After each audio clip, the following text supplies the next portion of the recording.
Mislim da bi trebalo to ostati u našoj Slavoniji i u našoj županiji.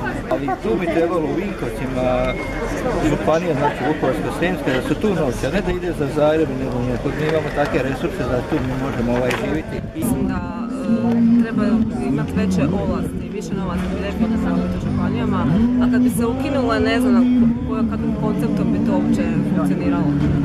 Stav je da ostanu županije. Moj stav da ja dobijem veću mirovinu, da nemam tako malu mirovinu, da ostanu županije.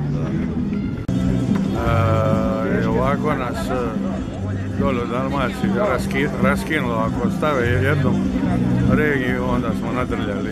Ovako, nek svak ima svoju županiju i rješava svoje probleme, najlakše je tako.